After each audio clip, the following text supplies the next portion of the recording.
Oi gente, tudo bom com vocês? Então, primeiramente, tá chovendo aí?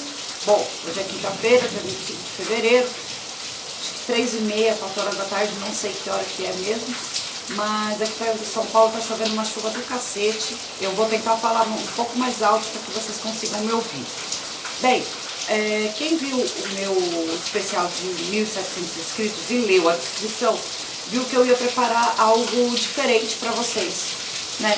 Então, esse aqui é o primeiro vídeo onde eu vou contar a história do rock, entendeu? Desde o começo até os dias atuais.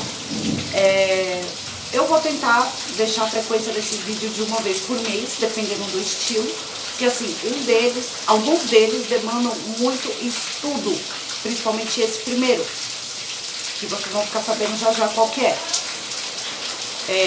Vamos lá. Eles demandam muito estudo para eu não vir aqui falar merda cerejeira para vocês, tá? Então é por isso que pode demorar um pouco mais para sair os próximos, tá bom? Já inscreve no canal, dá seu like, depois do vídeo me diz o que você achou, se você concorda, se você discorda. Mas enfim, esse vídeo deu um puta trabalho, porque eu não conheço o estilo assim direito, quer dizer, eu não conhecia, né? Agora eu conheço pra caramba, então bora lá. A gente tem que falar, né, como a gente vai contar a história do rock sem falar das suas raízes. E o rock, ele é a mistura do blues com o rockabilly. Então hoje a gente vai abordar o blues, né? O blues ele surgiu nos Estados Unidos no final do século XIX, começo do século XX, e ele é um gênero afro-americano, né? Em sua raiz ele é afro-americano, porque assim como no Brasil, quando teve a abolição dos escravos nos Estados Unidos, eles não tiveram muito o que fazer, entendeu? Porque, tá bom, eles não eram mais escravos, mas para onde eles iam? Do que eles iam viver? Então a única solução era eles continuar trabalhando nas fazendas dos seus senhores, porém agora com salário de fome. Inclusive, vocês vão perceber isso, que geralmente o estilo do rock ele tá ligado com algum fato histórico. Às vezes, vai ser muito comum isso, vocês vão ver. Enfim, eles precisavam de uma distração. Por quê? Porque a rotina de trabalho deles, dos negros, naquela época era uma rotina nas fazendas de algodão, e era muito pesado. Eles trabalhavam de segunda a sexta, tudo bem, mas era do sol nascer até o sol raiar, até o sol baixar, aliás, né? Até do amanhecer ao anoitecer. Era uma rotina muito pesada e eles não podiam ter conversas paralelas entre si, porque senão eles não batiam a meta deles e, consequentemente, não eram pagos pelo trabalho deles. Então, o que eles podiam fazer? Eles podiam cantar. E eles cantavam lá nas colheitas de algodão. A palavra blues, ela é sinônimo nos Estados Unidos de tristeza, melancolia. E isso é uma coisa muito comum no blues. Tanto a melodia quanto as letras, elas são tristes. E também, a maioria delas fala de amor, mas não por causa que eles viviam sofrendo, por causa de amor e tal. Não, não é por isso. É porque eles não tinham liberdade de expressão. Então eles não podiam dizer claramente assim, eu estou triste porque eu estou longe da minha terra, porque eu estou longe da minha família, porque eu odeio o meu patrão, eu odeio o meu trabalho. Eles não podiam fazer isso. Então eles disfarçavam, né? Colocavam a mensagem subliminar nas músicas. Então é por isso que associa blues a tristeza. É muito triste. Tem bastante música triste. Assim, a história do blues, ela começa mais ou menos em 1903 com o W.C. Hardy, né? Ele é o cara que ele se autodenomina o pai do blues. Ele disse que estava... Isso é um boato, tá?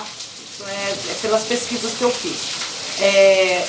Ele disse que ele estava num vagão de trem e ele viu um cara lá tocando esse estilo de música E assim, conforme eu falei anteriormente, eles trabalhavam de segunda a sexta. Sábados e domingos eles tinham os dias livres, então eles podiam ir para bar, ir para igreja, e foi aí que foi criado o blues, dentro de bar, dentro de igreja, e foi a partir dos acordes dos violões, do violão, que começou o blues mais ou menos em 1903 para a cidade de Serralves.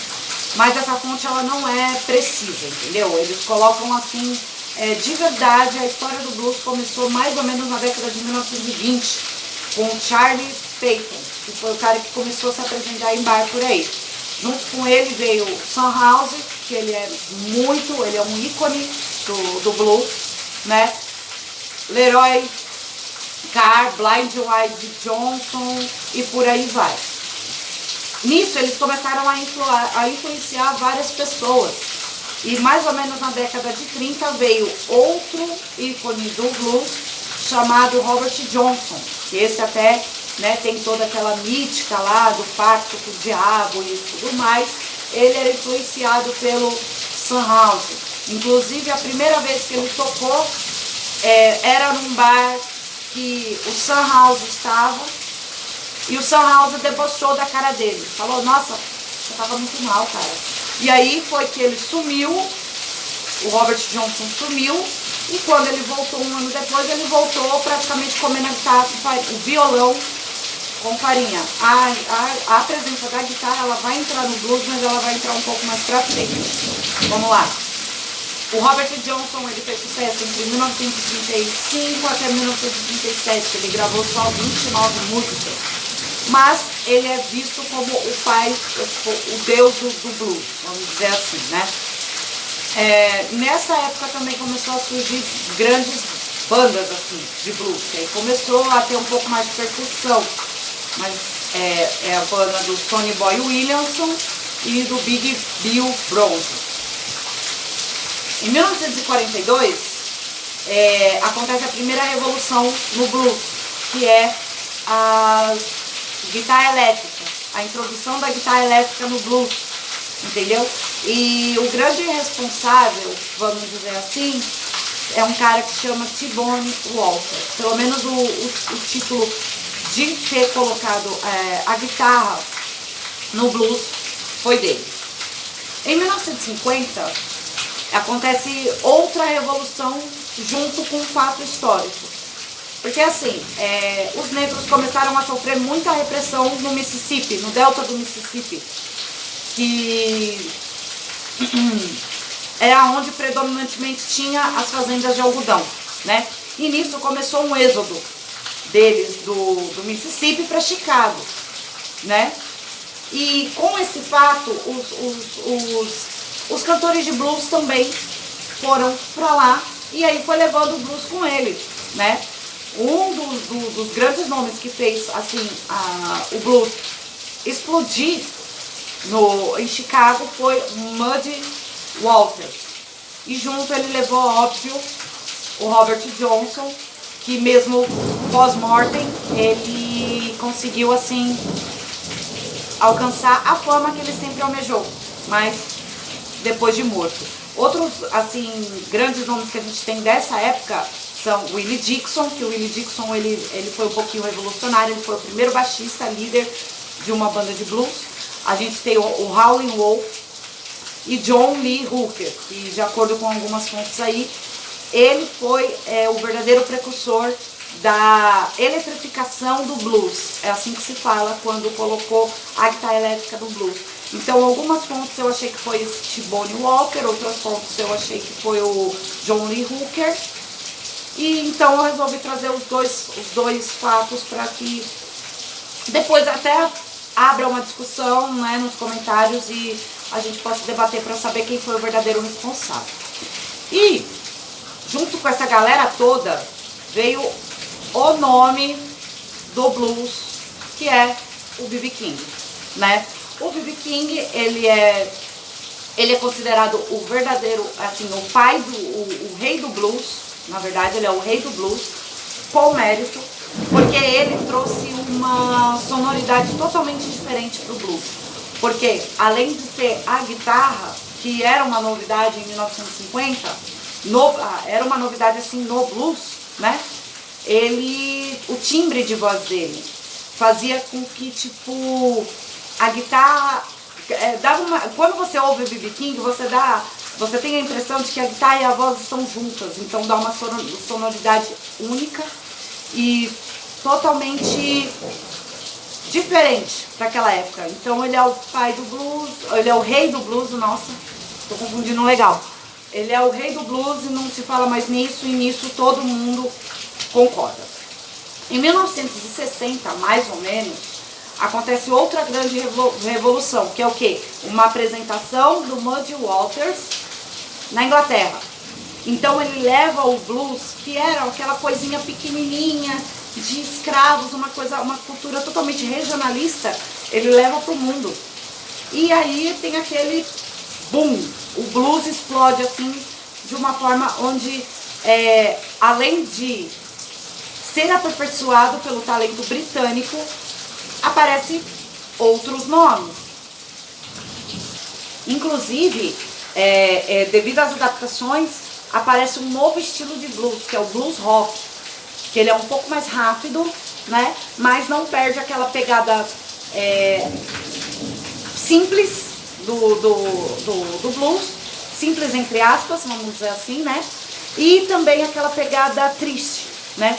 As bandas dos Estados Unidos, da Inglaterra, perdão, que começam a usar assim o blues e o blues rock nas suas músicas, as bandas principais, nós temos os Rolling Stones, nós temos o Yardbirds, nós temos o Cream, que é a banda do Eric Clapton, Fleetwood Mac, Jeff Beck e o Led Zeppelin. E também nessa época surge assim a grande banda de blues que chama John Mayall and the Blues Breakers, que inclusive é muito legal, vocês deviam conhecer, eu gostei pra caramba. Bem, na América, porque assim, o que se repara muito, assim, é a minha opinião, o que se repara muito é que os Estados Unidos acompanha a Inglaterra em alguns momentos assim do rock, pelo que eu estou estudando. E assim, apesar do blues ter sido criado nos Estados Unidos, o boom mesmo do blues e do blues rock, né, que é um estilo novo, aconteceu em 1960, na verdade, porque ele já tinha acontecido em 1950, com o Muddy Waters e o B.B. King, todo mundo que surgiu junto, né? Em 1960, aí que você sente mesmo a influência do blues em outros artistas que alcançou assim bastante fama. Por exemplo, o Creedence Clearwater Revival, The Doors, Bob Dylan, Jimi Hendrix e Janis Joplin, que é onde você vê assim cada vez mais forte. Nos anos 70 e 80, o que acontece? O blues dá uma caída. Por quê? Porque começou a época da discoteca. E aquilo foi um acontecimento, um fervo assim, todo mundo. E a galera começou a escutar menos, entendeu? O blues, ele foi voltar a ter a sua grande... a ser um pouco mais visível, vamos dizer assim, em 1990, quando quem explode? Stevie Ray Vaughan. E ele traz o blues com toda aquela força, com todo aquele negócio raiz dele. E aí o blues ele volta, mas ele não volta assim tão forte, vamos dizer assim, né? Porque, o que eu posso dizer? Passou a época? Acho que passou, entendeu? Mas eu ainda conheço muita gente que é fã de blues. Por exemplo, eu tenho o meu cunhado, o marido da minha irmã. O Stevie Ray Vaughan é um ícone pra ele, sabe? Ele escuta muito blues, ele escuta muitas outras bandas. E a minha mãezinha, faleceu recentemente, também amava muito blues. Então, gente, eu dei uma enxugada na história do blues mesmo, pra deixar esse vídeo assim assistível nos padrões do YouTube, porque se eu fosse falar detalhe por detalhe, eu acho que eu ia ter que fazer pelo menos uns 3, 4 vídeos sobre blues, ia ficar chato, ou então ia ficar muito extenso o assunto, porque a história do blues é muito grande, entendeu? Se faltou algo importante, algo que mereça ser dito, eu fico assim, Sara, caralho, como você pode esquecer desse? Entendeu? Diz pra mim nos comentários que eu posso fazer um videozinho. Nossa senhora, o Pedro tá caprichando. Enfim, deixe seu comentário, deixe o seu gostei e até o próximo, que a gente vai falar do outro estilo que misturando com o blues trouxe o nosso rock and roll, tá bom? Então, fiquem todos na paz, se cuidando e até a próxima.